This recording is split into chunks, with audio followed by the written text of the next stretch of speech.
Hello, everybody. My name's Rick McCutcheon. I'm a Dynamics 365 MVP, and I'm here with Pete Pizzutillo from ETI Software. Pete, introduce yourself and tell the people what ETI Software does.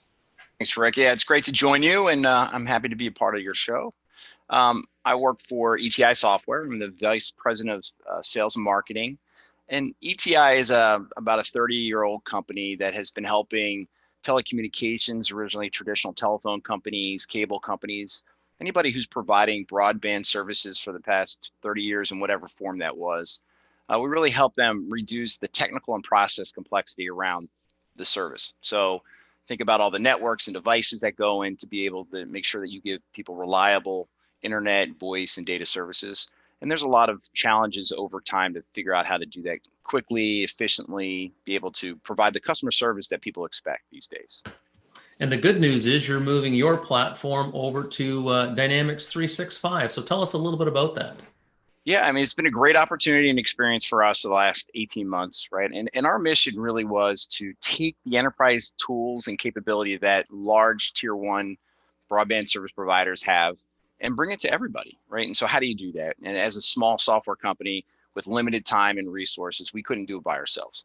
So we looked around and the Dynamics 365 platform was a really interesting platform that we could build off of. It was secure, it is stable, scalable, and highly customizable, right? And so it gave us the opportunity to take the 30 years of intellectual property and experience that we have in this marketplace and bring it to a platform that is end-to-end, really helps people in any kind of functional silo within this business.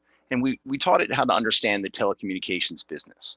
And so it really gave us a jump start to go and go from a small provider of technical capability to really an end-to-end ability for customers to manage their customers from beginning to end.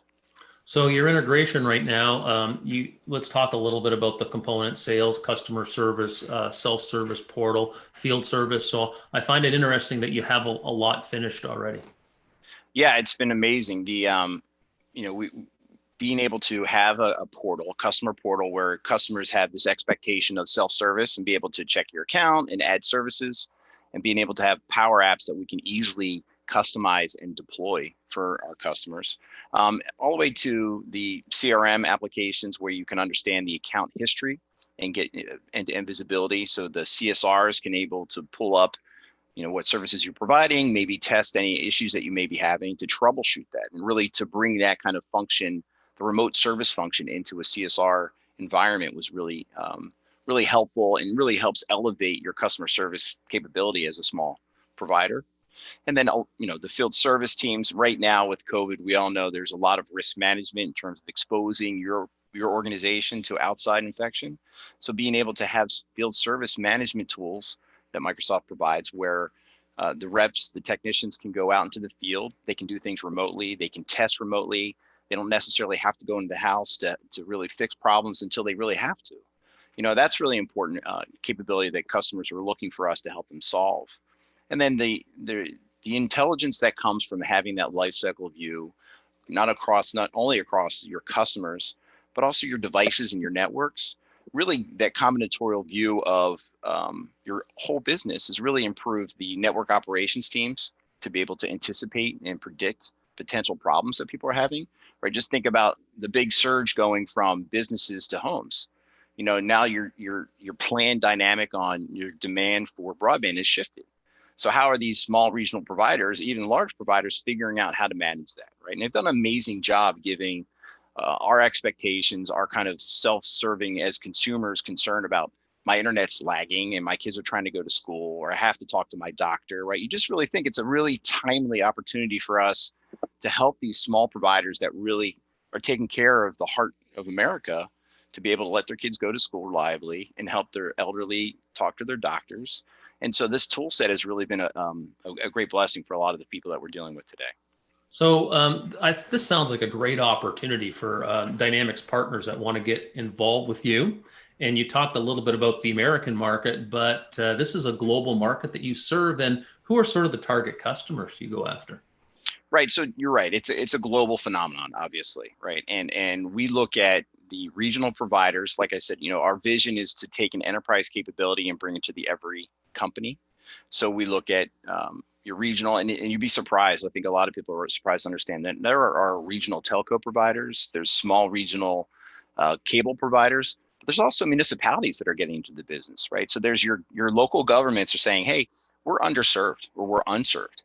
And Microsoft has the Microsoft Airband initiative where they're investing in helping these internet service providers to fund and build out these systems as fast as possible, because there's this massive gap. It's anywhere from 30 million to 100 million, depending on the data that you look at. And this is something that the FCC is really investing in. The government's not only in the US, but in Africa, in Europe, Australia. I mean, every major country is trying to figure out how to solve this problem, because the traditional business model of where you build your networks has really been driven by a balance sheet, right? But now the conversation has shifted to quality of life and caring for your citizens. So that's where the opportunity for anybody that's a regional provider that is looking to figure out how to accelerate that gap.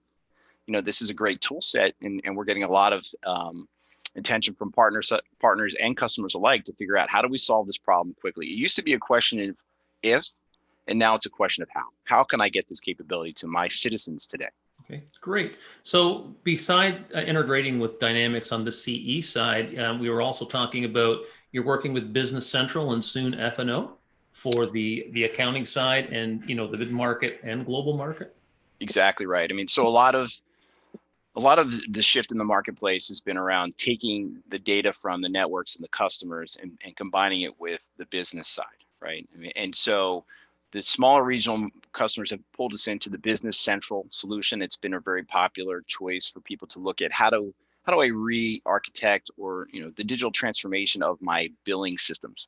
We're traditionally the drivers in the marketplace. That's kind of how the market thought about making sure that you got paid. Well, now with online payments and everything else, it becomes part of the solution, but being able to look at it and combine with your network and devices has really added a lot of insight into folks to be able to understand how to grow their markets better. So Business Central led the way. We also now have, in 2021, we'll be working on in the F&O integrations, right? So typically we come in and we have this end-to-end platform, and we'll either work with your existing business system, or we'll bring in the Business Central integration that we have today, and we're working towards solving the F&O integration in the future. Okay, that's fantastic. So, Pete, I think you're in the right place at the right time, as we say in this digital transformation world. And Microsoft's got some great technologies. Is there any other technology that you're excited about that you want to see your product integrate with? Absolutely. You have to think about this problem evolving from access to these higher level services, right? So it used to be, how do I get internet to these folks? But as I mentioned, telehealth and remote learning and the more advanced services that are required, like smart cities and IoT, you have to have this network available to your city, right? And so Microsoft's capabilities with AI and augmented reality are really fascinating. And we're really excited to be able to stabilize the platform in a few of the customers that we're working with today. And then 2021, really leverage. And if you think about the AI components there, you're now predicting demand, right? You're now predicting and making sure that you're getting to the level of resiliency and essential service that this has become. This is like a utility, right? This is like water and electricity. And now your broadband, if we can anticipate demands, we can anticipate weather, if we can anticipate self-healing networks, that's going to be the kind of critical capabilities and service that you're going to have to provide. But that's really just the beginning. If you think about the flood to this marketplace, there's going to be a skills shortage, right? I mean, somebody's got to come in and figure out how to support and deploy all these systems. So we're really excited about the augmented reality capabilities of being able to provide real life training in situations where they can't go out into the workplace. Also, if you think about it, now you get put on your AR glasses, and you can look at networks and devices and get self-guiding from somebody remotely to start solving these problems. And there's other fields that are doing this, right, that are pretty exciting. But those are kind of the things that when we look in the future, it's really only about a year away, given how fast we're starting to deploy this stuff and all the capabilities that Microsoft and its partners are really putting in front of us to take advantage of. Okay, Pete, thanks for your time today. I really appreciate the interview. And I'm going to check in the future and find out what else is going on at ETI Software because it sounds like you've got some real growth in front of you.